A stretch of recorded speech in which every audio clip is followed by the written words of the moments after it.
Welcome to episode 29 of Feeling Through Live. I'm joined here today by Alice Eaddy, and we will be talking about everything that has to do with the disability community and the upcoming election that's just days away here. Certainly, there's a lot to get into, but Alice, I know that in my research, if you will, for this episode, I've certainly learned a lot. And, one thing that is not something that I have had to previously think about before that I've learned a lot about is a number of different considerations for a lot of people in the disability community as far as different obstacles or challenges with just casting a vote for the election. I'd love to start off just really from your specific experience, if you could kind of talk about some of the things that you've had to deal with in prior elections or for this upcoming election in casting your vote. Okay. Before, when I have used the electronic machine, the adapted one with the headsets and the big controllers and that. But I no longer can hear enough, even with all my mechanics and cables and all that jazz, that's not doable. So this year I actually did it by mail. But even then, the consideration was, I always went super early, like I was always there by 6:45 in the morning, make sure I had plenty of time. I also, the polling person always had an extra person that sat with me through the whole thing, because seriously, the volume that I had the devices on, they could hear it standing next to me anyway. So if I had problems figuring out what the instructions were and that kind of thing, they were right there and readily available. The person that coordinated any repairs or anything like that, he was also the first person there anyhow. So it was different. But most of the time in my own county, I was the only one that used that machine in the first place. And that's kind of sad. And that whole process, while if you were hearing and could do it, hearing blind, for me, it could have taken anywhere from an hour to an hour and a half or more to complete. But, I was determined and I stayed in there. Now, doing it this way, you didn't account for instance, I got my ballot. In New Jersey, we can't electronically do it.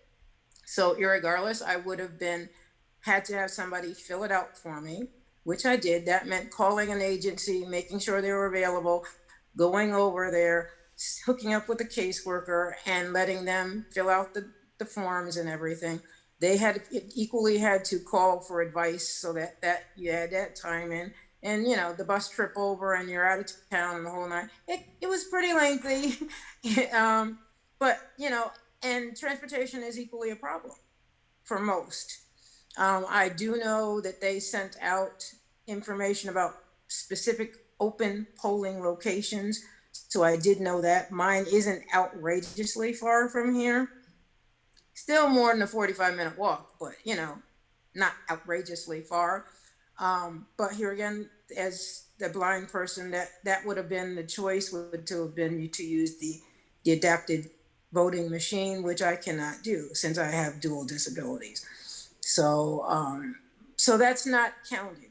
In Pennsylvania, they had judgments made that allowed for electronic voting to the extent of not only being able to fill in your form and print it out and mail it that way. So there were other ways that could be done more electronically related to vote than there are here.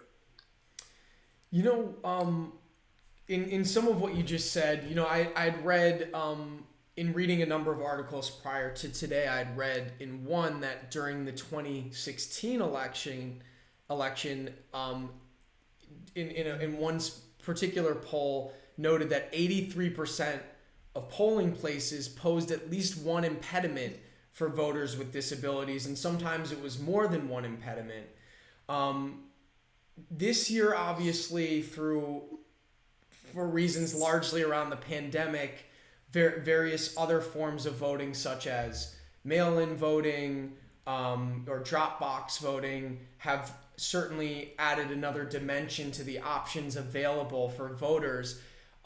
Has that in and of itself made a large positive impact for the disability community, having those additional ways to vote? Well, for me personally, after I had my form fill out and everything, the election drop box actually was literally right outside their door. So that when my paratransit came to get me, all I had to do was walk out the door and stick it in. But in some places, there are, should you say, fake ones that people were told were the right election thing box to put it in. So you really had to make sure you check with your county as to where the authentic drop boxes were, unless you just threw it in the mail in general. And then you wanted to make sure you did that really soon and tracked it if at all possible. I confirmed mine and it's definitely there. They had it on the 8th. So I was good. Good. Well, I'm glad that worked out for you particularly. And just a first question, Barbara's wondering what state and county that you vote in. I'm in New Jersey and I'm in Cumberland County. Cumberland County. And what have you found? Again, you were starting to get at this, but you know, I'm imagine it's quite different from location to location. But previously, when you voted in person, you kind of talked about having to go really early and know that you were going to face perhaps some extra impediments there.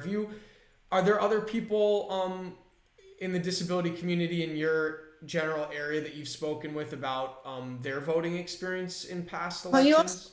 You have to remember that in between 2016, they even moved our actual voting location. So when you got there, there was a lot of confusion as to how do you get in and a whole lot of other things. And because of me being dually disabled, where they actually put it, if I was hearing blind, you really wanted your machine to be in an area where it was relatively quiet, which really doesn't happen because it's not doable. So sometimes you would have other voters complaining about the machine in the first place. You'd have, so you had to deal with regular people trying to get in, and the idea that I'm doing it early and they might actually come get me and pull me into that room before everybody else. So now you got people that have attitudes and that kind of thing. So yeah, there's differences, especially when they moved our actual physical polling location. And the year before, last year, I didn't vote because I was at Helen Keller National Center, and the process to acquire to sign up and everything was an inaccessible building in a location that was not accessible for me as a dually disabled person. So I could never even sign up for the absentee ballot. So, and you have to remember that probably some of that was part of the process, and it just made it complicated for us. And here, a lot of us, we have a higher literacy rate in our county in general, so that's a problem. And they did this year, though, actually have people going door to door to make sure you got your ballot. That hasn't happened, I don't think, ever since that I can remember. So that's a nice, tidy little thing to have happen. Yeah. But I've heard from others that they did make random phone calls, which wouldn't do me any good because I wouldn't get them anyway. But so. Just to continue this part of the conversation about how different people have different considerations when voting, I'm going to just read a short section from a recent New York Times article, which reads, Cheryl Grossman voted in Maryland's primary this year by taping a blank mail-in ballot to her door alongside her list of choices. As she watched through the window of her home in Baltimore, 2 election officials filled out the ballot, texted her a photo, and sealed the envelope. And Cheryl, just kind of skimming down here, Cheryl has Bloom syndrome, a genetic disorder that weakens her immune system and causes cognitive disabilities.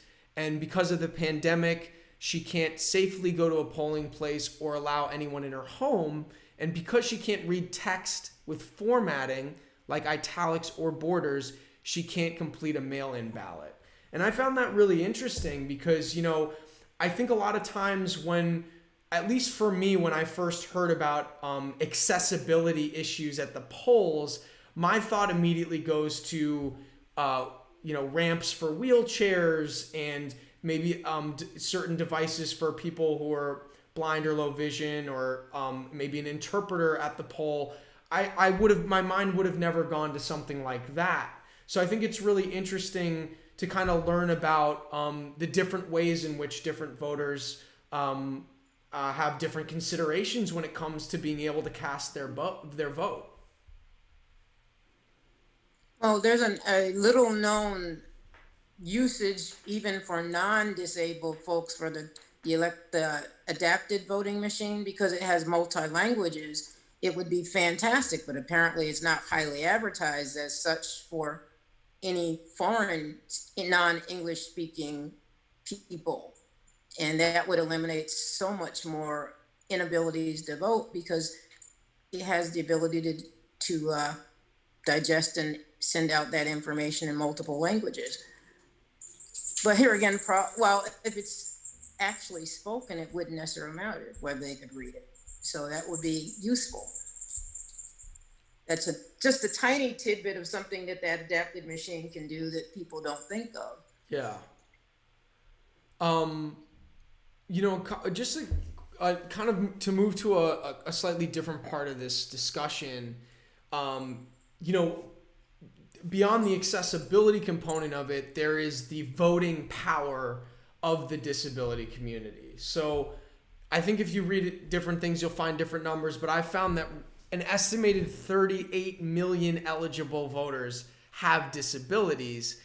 And then beyond that, that number becomes more like 67 million if you include people in the household, which constitutes a very large percentage of the overall vote. However, I've often heard that it doesn't. There's also this statistic to go along with that in one poll that I saw, 61% of voters with disabilities had a negative opinion when asked if they felt like their elected officials were addressing issues that were specific to the disability community. So why do you think it is that it feels like there's elected officials don't really address such a large voting demographic? Because most of us never see them, among other things. Under the pandemic, it made it worse, because normally if I were looking to hear about my elected officials, I would be at a senior center or some of the different disability awareness council. We usually had a meeting and had a forum for those folks to come and speak, do their little spiels throughout that day. And we didn't have that function either. And so we don't really see them. They're certainly not coming to places where deaf folks would be hanging out. And depending on where you get your news, you could be shut out that way as well. Because, we actually had to have somebody take the White House to court to just talk on TV and have an interpreter available. So, that whole communication backlog becomes a problem, period. And even in the meetings that I attend, I use adapted equipment as well as adapted headsets and different things just to handle the meetings and forums that I do go to. And it's not always done. Even in the ones that are sponsored by our police departments and our Elks clubs, where they have specific forums for seniors and people over 50, the idea that they would actually have communication access doesn't happen. I usually bring my own. Do you feel like personally from your perspective, Alice, do you feel like whether it be presidential candidates or other candidates for other seats speak to issues on that like are important to the disability community and more specifically important to you? Not necessarily. I mean, we know economics and jobs and that kind of thing, but we also know that, for instance, the minute the pandemic hit, those service persons that were vital to us were the first things that were eliminated. A lot of us have multiple disabilities, and some of our attendants and personal care folks and all of those were equally affected, and that left us even more isolated than we were in the first place, dangerously so. So now you've got that level of in excess, and their health care could be affected as well, and not counting the whole mental health effect of the pandemic, the anxiety, the different versions of whatever you're told, and that kind of thing, and not having anybody to assist very often is made it very, everything was unreachable to some degree. And for me, somebody that also, like here again, our interpreters were equally affected, and SSPs, and what access we have has been virtual, which has been helpful, but like it's helping to set up your shopping and different things that we would need, but a lot of other needs were not met. They didn't think about those in senior homes and assisted living places and places for challenged adults that are living in group homes and all those kinds of things. Most of them aren't getting reached by pretty much anybody. And if you have just the staff that work those facilities, there's only so much they can do. They have their hands full just keeping you guys alive and doing the daily. So yeah, we're excluded. You'd mentioned healthcare, and a lot of what I read, when looking at what issues are most important to a lot of people in the disability community, certainly healthcare came up at pretty high up or at the top of the list in a lot of things that I read. Can you maybe discuss more about that, whether it be, from what you know in general or maybe more specifically from your experience? Healthcare as a program or healthcare as an access to? Well, healthcare as a program systemically, apparently our president wants to kill it all together, depending on how you listen to it. And so that's really bad because there are a lot of serious implications of things that can be dropped that we don't need. They change, for instance, even for elections and other kinds of identification for other kinds of programs. I spent like a year and a half ago when they first started moving to a more stringent ID process. The poor, the handicapped, the disabled, those that, are in marginal employment, they're the first ones that are going to be stuck trying to find official ID. And if they don't drive, that means, you could be going a good deal of distance just to get those things done. I got in a whole lot of trouble because apparently some of my official ID didn't have my middle initial.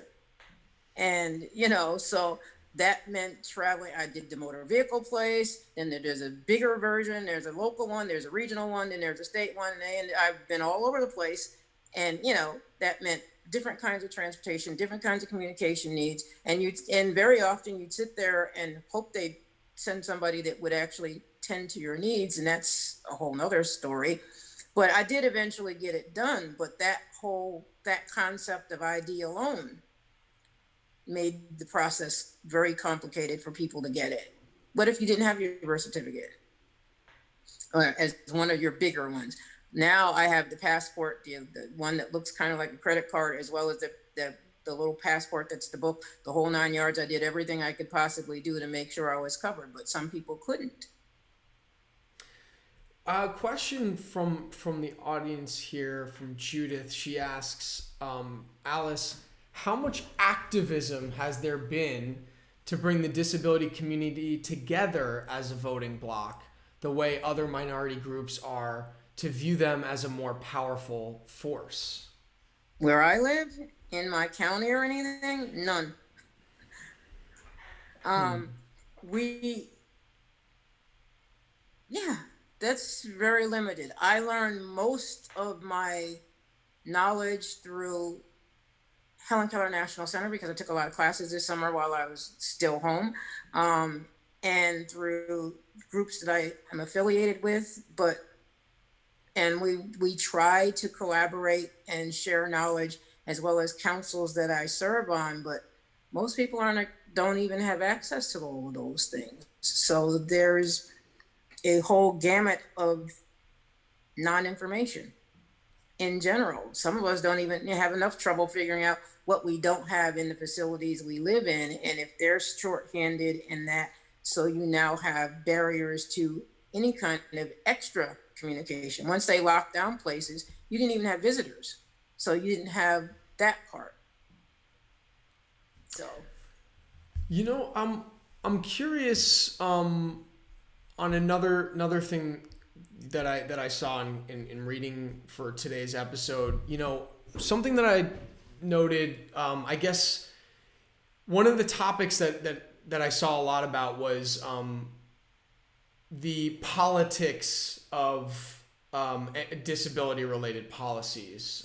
So something that I'd read and knew a little about from before had to do with the fact that initially disability related political topics were bipartisan. You know, if you go back to the ADA being, I believe, initially introduced by a Republican senator and signed under the George Bush administration. Now, statistically, in a lot of things that I looked up, it seems to be a pretty partisan issue, with it being much more frequently addressed. Again, maybe not enough in either, but in the Democratic Party versus the Republican Party. I guess I don't really have a question about that as much as like, do you have any specific feelings or thoughts around why it's become such a partisan issue and not something that seems to go beyond party lines like it seemingly once did? You have to look at our present leader, who has kind of set those guidelines and made it fairly visible, brought back some of the more violent versions of our past and made racism even more, hi, how are you? It's okay, because he doesn't seem to stop it. A lot of those things changed the way people used to think, well, why don't we at least look like we're on the same page? You know, and when you attack your own party periodically and other officials, and you basically say you're going to pull their state funding because they don't follow what you want them to do, you kind of you just led the horse out the barn. And it made it, where I sit, it made it real clear we didn't matter from quite some time ago. And so it depends on your leadership. It depends on who's still got backbone, and not counting the division in the various political parties to getting things done. You just basically you made it more essential to not get anything done than you did to make something happen. So everything, no matter something teeny weeny weeny, is just a battleground all the time. And if part of your goal is to dismantle healthcare, well, we're already stuck. There's nothing we can do about it. We are losing, as long as this pandemic goes, we lose a lot more. Not counting our homes, the ways to save us from our rent issues and all of those things, we're pretty much dead in the water. But some of that's orchestrated by inaction, and kind of like, let's make one thing a priority and let everything else suffer, period. So while they're fighting about how you proceed with something, everything else falls apart. I'm wondering, and again, I'm sure there's a lot of things that are going on that I'm not aware of, but again, just you talked about in your local community, you didn't feel like there was a lot of activism that was bringing the local disability community together to be a more powerful voting bloc. Do you have any thoughts of what could be done to create more of a unified front there and to have a more powerful voice? Inclusion, the beginning of inclusion. And it means everything. This is a tiny topic, but when we eliminate the services that make people aware, we cut programs, we cut funding or change the ways that medical care, for instance, the abortion issue, we turn that into something where you're pretty well guaranteed anyone of low income can't actually take care of and maintain their own body in that relationship. And you made it something that they've got to go out of state, out of country for all kinds of things, whether it's your medicine or something else. Now you've totally divided. It's like you took the city and cut some, made some squares and cut a couple of sections out. There's no way to put that puzzle back together. And if the county or the town you're in doesn't make the concerted effort to kind of, okay, we better start rebuilding here and putting back into place the things that we've eliminated, there's not much chance. Then you're going to have the same kind of anger and, not necessarily violence based, but because we weren't the ones making the violence, but the confrontations are going to be there, especially in the medical area. And there's always going to be some kind of drama or trauma that's not it's going to take the high road, and it's going to be the only thing people see, and they forget all of the other interconnected things that made that worse. I'm going to just take a quick pause here for an interpreter switch.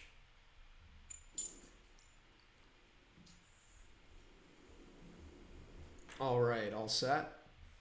Great, continuing here. And for those who are watching us right now, if you have any questions or thoughts about anything we're talking about, we'd certainly love to hear from you.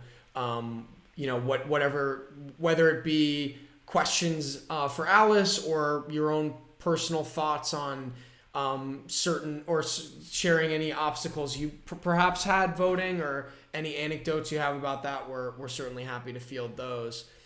But continuing here, we're days away here from election day, and hopefully not that long after knowing who our next president will be, though there are certainly some thoughts that portion of things might get dragged out depending on what the numbers look like in a few days. But I guess just kind of thinking ahead here, what are you hoping for in the future around various policies or anything political that would change for the better for the disability community at large, or specifically the deafblind community? Well, we can start with hoping they don't end the Social Security tax, because that would end up with lots of things related to Social Security and Medicare being defunded by 2023. And tons of disabled people, not just deafblind people, are affected by that. It would be a disaster for us. And I mean, there's that. Then there's just, if we're going to reformat, for instance, policing and other things, where are they going to draw the party lines? Where are they going to divide the cities even more? They've already sectioned out, for instance, in a lot of the poorer sections of town. Those are also the places where a lot of the clinics and the side smaller offices, those are all gone. A lot of the factory type work, a lot of the work that most of us would be capable of doing, that's gone. Economically, I have no idea where we're going to go. And it certainly ain't going to be fast enough to secure the integrity of our own country. we're not looking too good on that front. So that just the economics of things and the way to get any assistance that you want. For instance, during the pandemic, they talked us into using a forbearance as a way to lower what you were spending out for your homes if you were a homeowner. But they didn't tell you that when you did that, 3 months down the road, they wanted that full amount of money plus interest immediately after that 3 month. So I did that and came to that realization, and now you got a plan that's going to cost, I'm going to be paying almost twice my mortgage. Well, definitely twice my mortgage that I originally had, just to have gotten out of the forbearance thing that I signed into, and I won't be out of that until after February.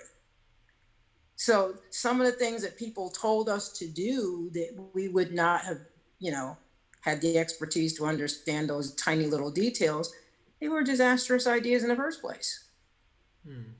And you've got plenty of them. Do you think just that just makes me think of education around, whether we're talking about how to make sure that you're able to vote or anything political related. Do you have any personal resources that you go to that you find to be reliable resources to educate yourself around topics that pertain to anything that has to do with an election or policies that are most important during that election? Well, I do, only because I sit on a lot of boards in the first place. For instance, I'm on the Transportation Advisory Board, so I know all the kinds of hits that are likely to come our way and that kind of thing. I'm on the Disability Awareness Council, so I'm fully aware usually of the different kinds of things in my county that can be done. I'm on the area agency board, so that I get at least privy to some of it. Because if I went to our county website, I don't have the same access that I would have hoped there would be.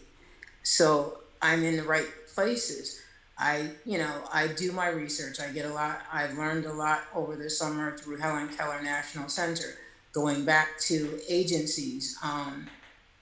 So I mean, you've got to do it. And there are some of us that can't. We truly can't. The technology, by the whole process of changing how we're doing education and making everything Zoom oriented, families that don't have internet are doing lots of bizarre things to be able to acquire. They weren't prepared, they didn't know how to do it. And there are programs that have come out that will make sure that they have, the schools will let them borrow things long term. Kids have been using, for instance, like Burger King and McDonald's and all kinds of places that have free Wi-Fi, and doing that. You've seen a lot of kindness being done where people have assisted, but it's going to have to step it up just to bring people halfway to par, because the haves, the have-nots, and the exclusion is so deep, and they've made it specific. So that, if we don't cover all of those little nooks and crannies that we created by manipulating how housing is done, how where businesses go, all of those things are going to have to be looked at in a different way. Not counting those people that have foreign backgrounds and immigration related, all that drama. You'd mentioned a couple times now some of your education being at the Helen Keller National Center. Can you talk a little bit more about what that's entailed or what that looks like? Anything, or just what I've been doing this summer? Well, I guess maybe more pertaining to this summer. I did take some advocacy training this summer. I've been involved in sharing support groups. I've been involved in ones related to just dealing with COVID and being a support group amongst ourselves to try and answer all of the kinds of questions, like how do I get to the doctor's office now that I can't do this? And how do I manage to make communication happen when I don't have an SSP or an interpreter? We talked about how we use our own technology. There was actually a support group related to that as well that helped us with our technology. There were ones that helped us with trying to learn how to make sure we weren't food wise. How do you learn how to shop online? All those different kinds of things that you had to consider. Medical things. What if you had lots of appointments that were out of town, in some cases out of state, and I do too. How are you going to logistically manage to do all of those things? And so you had to have advice, whether it was the audiology department, the mental health person on campus, mobility instructors, lots of stuff. So there's a lot that was available to me that I'm thoroughly grateful for, besides just having a place not to stay in your head, but being able to talk to each other is much more important. I'm coming back to this, and I know we kind of touched on this earlier, but maybe I'll ask it a little bit more directly. But for you personally, whatever you'd like to share on this, going into knowing that we're days away again from election day, obviously many people have already voted, but nonetheless, what topics or issues are most important to you personally that you feel like sharing? Healthcare, housing, how to keep your house if you still own it and not end up losing it under these situations. Jobs, because a lot of us have been just out of our jobs long enough that, especially if we didn't have, serious secure ones and we weren't able to work from home, a lot of us are seriously unemployed. The number of, say, for instance, blind vendors that work with those folks, they haven't been able to go, the state buildings are closed, this, that, and the other thing. So a lot of those folks are just as hard up as we are. And, so you've got those considerations that are paramount. My house, or should I say my mortgage, apparently got sold to another company. And when that company took over, the rates were higher, so that, there's always something. And you're talking about just plain basic things that we have to worry about how we're going to do it as this pandemic continues to wander along. And it's going to be complicated. Even the things that are coming out, like I did get back to the gym. Thank goodness, I love it. But there's a lot more. I found that there's the way that I used to walk there, for instance, it totally ain't safe. So a lot of logistics of how to get to where I need to go, whether it was the store or, like I could shop online, but they wouldn't deliver. So I'd still have to physically go there. So now you're talking about how are you going to drag $100 worth of food back and stuff. We have no taxi service, by the way. It's gone. It left somewhere between the summer and it is totally gone. The whole taxi building thing is absolutely, they literally tore it down just now. So it's out of here. So we have no taxi service in my town. And in the way that they're doing paratransit, it's say the bus can hold 10 people. You're not going anywhere with more than 4, maybe. And that kind of thing. So it's complicated.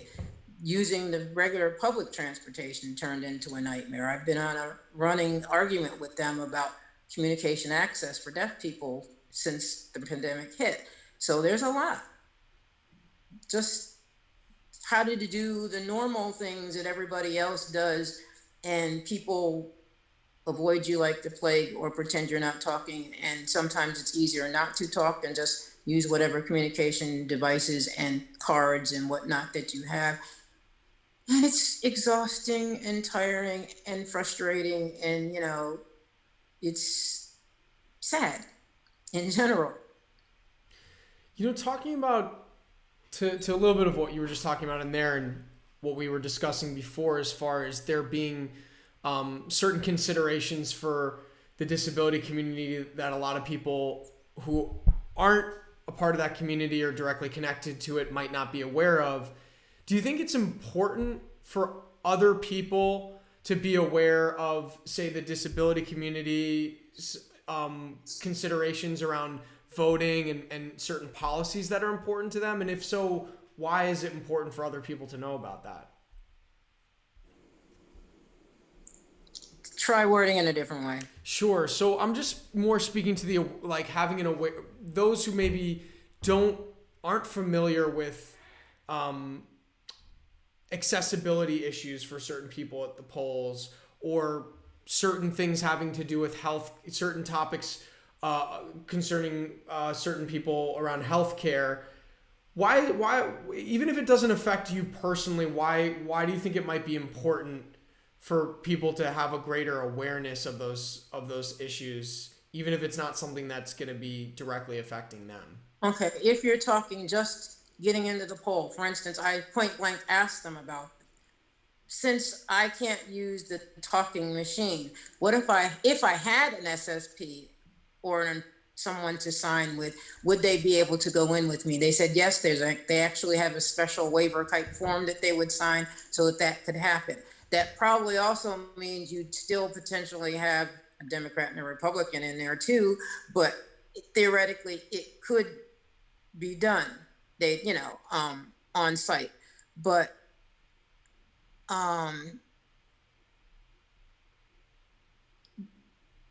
here again, you've got access issues of getting into the place if you've never been there before.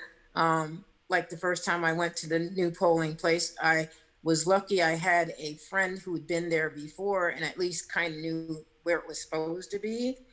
And then it was, I'm kind of in the vicinity, now what? Because it was somewhere near my Millville Public Library, which, there's a whole lot of stuff over there. And once you got to the parking lot, okay, now what do I do? Because I never even knew the building next to it existed. So, so I was lucky. There were people actually standing outside and that kind of thing.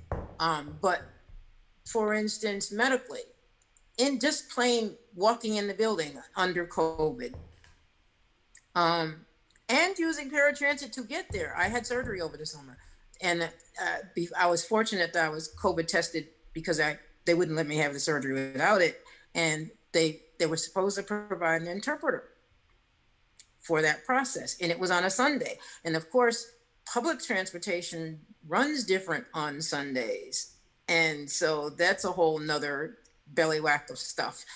And I had a friend that was going to come with me. He couldn't even get an Uber from his town to come into town to help me. So once I knew there was no interpreter, it became a process of, they said the place where they were doing the COVID test, it turned out it was really a tent, but visually, I'm not gonna see a tent. It could be a mountain for all I care. It wouldn't have mattered. I finally get to the hospital, and I knew how to get in because I'd been there before, and you weren't supposed to, by the way. So I get in, and the security folks came to directly, and I told them where I was going, and they took me back outside, and you stand in this line, and then you watched how many times they came out and COVID pulled other people in past me to test them and ignored the fact that I was standing there, period. So now I have my iPad and I have apps in there. So I literally wrote, this is me, this is my appointment time, I'm supposed to be tested now. And it's black background, white letters. Can't miss me. So I positioned myself as close to where I thought everybody was coming out just to be seen. That's crazy. And of course, then there's all that confusion about what they're going to do with you once you walk in because she's deaf. like really, when did that new discovery? And you talk to them to plan all of that in the first place. So you're talking tiny, every little thing, getting into the building, getting out of the building, parking. It turns out when I had my procedure, I went in one place, but the actual surgery was in another building. Now you've got to figure out how are you going to tell the driver that you got switched. So that requires me making sure I hit security or somebody else to call them, and it's a monstrous thing. And just because hospitals say that if you're deaf, you can do X, Y, Z, don't believe the process because it doesn't always work. And you got to remember that the interpreters don't necessarily have the PPE equipment to be there either,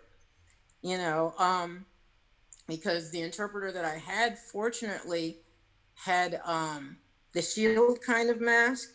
She had the one that everybody's wearing, but she also had the shield. So for me, she used the shield because I had at least some access to her face to know what possibly came out of her mouth and whatnot. She still signed, but that just teeny tiny real communication is utterly ridiculous on any planet. Medical doctor going to getting God forbid you lose your wallet and you have to get replacement ID. Going to the bank was horrible because what are you doing with a disabled person that has to go through the drive-through? What are you going to do with them? I survived it with communication cards and an iPad and all that, knowing full well they could talk through that little microphone thing, didn't do a darn thing for me, and they didn't get it for a while. And hope nobody ran you over because you took up all their time and stuff. They didn't think at all about what they were doing to people that don't drive, that couldn't physically get into the banks when they were closed, and they had to do that. And that applies to a whole lot of other situations. So those concerns, yeah, it'd be nice if you'd have thought through, okay, we're closing down the state. Why don't we make caregivers, what do you call it? Essential. And they didn't. And because they weren't essential, they were the first things. I had a personal assistant. That was first thing left because they couldn't come in the house, and people that use them for daily living, real daily living, like getting out of bed and getting dressed and going to the bathroom and all of that. What happens to them?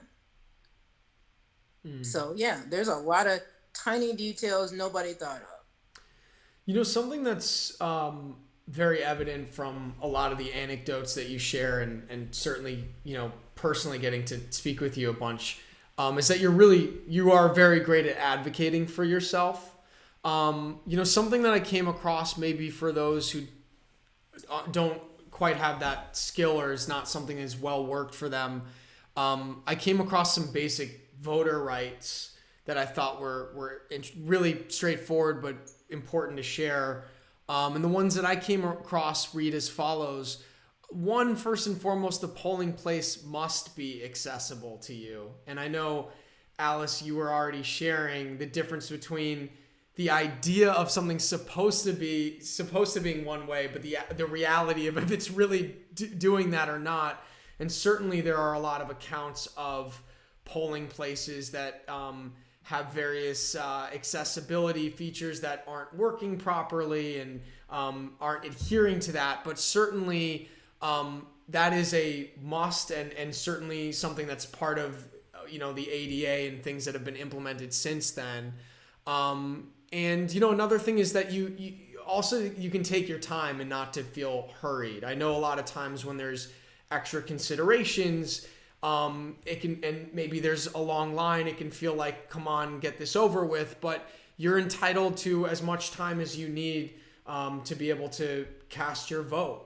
And another thing is, so something that's certainly necessary for certain people and is that you can bring someone with you to help assist you in whatever way that might be. And that's part of your voting rights. And for anyone who feels like their rights are being infringed upon, one number I came across, and I believe there's local numbers as well, but one kind of general number I came across was 866 our vote, OURVOTE, whatever numbers those translate to. I don't have my phone by me right now, but that's the election protection hotline for lawyers, Committee for Civil Rights under law.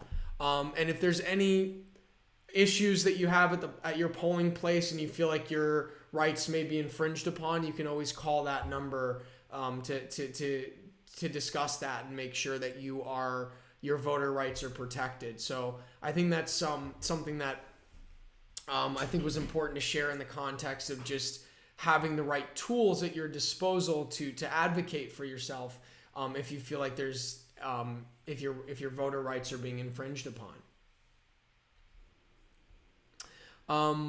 So, Alice, with kind of like moving into kind of the final stages of our discussion today, I'm wondering if there's anything that we haven't yet touched on or anything that you'd like to expand upon. Anything that comes to mind there?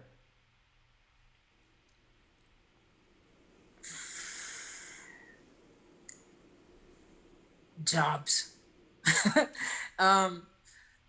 I worry that with all of the emphasis on just COVID and the disaster part and the part that's actually effective, jobs, mental health, we as disabled people and you guys are in monstrous, we're in a lot of doo-doo on that one. But the funny thing is, in some ways, disabled people had a better grip on it because we spend a lot more time being isolated than you do. So some of the isolation, although it still sucks, it still gets to you. The idea that we don't have human contact still gets to us, but it's kind of different when your whole life is that way most of the time. Because I mean, in my town, there's nobody deafblind, absolutely nobody at all. So I don't have, I can't go out anywhere and know that I'm going to have communication access. So, but for like, if I had a best friend, and I do, and I've actually gone out of town to visit, and those were my access times. And being involved with various disabled, deaf-related activities and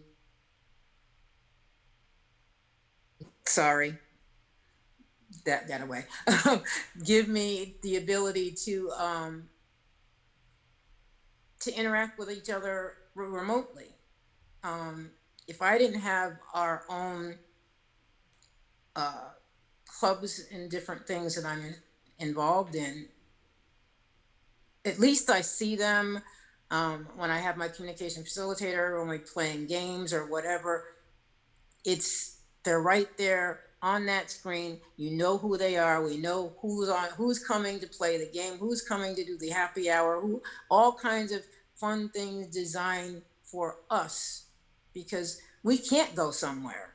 I mean, I don't do it normally. I wouldn't go, like I don't go clubbing and bar hopping and all that kind of jazz, period. And, we can't do it because of social distancing and sign language. And, there's no such thing as sign language for us 6 feet over. The dogs don't, telling us not like in line at stores and people being grumpy because our dogs aren't social distancing. That's not a part of the plan. It don't work that way. Gyms, same thing. I mean, what they managed to do in a gym to make it useful was amazing, but a lot of, getting our hair done. Do you know how insanely it was like being reborn to be able to go and get your hair cut? Because that alone raises your morale astronomically, to be able to come to yourself and go, oh, now I feel like a human. So, I mean, we need those things, and they're still going to be hard to come by. And for us, there's still not enough of them, social things or otherwise. It's going to be worse, because once as our unemployment levels get even worse, we're not going to be able to afford the kinds of other places. So we're going to need lots of other mechanisms to maintain our children, keep them healthy, find ways for them to have socially acceptable relationships and guidance and stuff. Because what if, God forbid, the home they live in has abuse there? They need someone, you need another outside entity that can be a resource for that family and stuff. I saw that they've been talking a lot about tiny little cues that someone might use to let someone know while they're on social media, discreetly, I'm in trouble, kind of thing. That's really awesome, because there's no other, it's awful. But that's not, nobody's talking about the super long range plan for the mental health of this country. And we think we got shortages in teachers and other things. They're gonna be a shortage of those guys and professionals for that problem for a long time. Alice, with our final question here of the day, Barbara asks, have you considered running for office? And that makes me think, should we start, should we get Alice 2024 going here? Should we start early? What do you think? No, I've never actually thought of that. I still continue to be a part of as many kinds of coalitions as I can. But no, I've never actually thought of that one. Well, 2024 is going to be right around the corner. So if you can count me as one of your campaign volunteers if you decide to run. All right. So just give me a heads up on that when you make a final decision about it. All righty.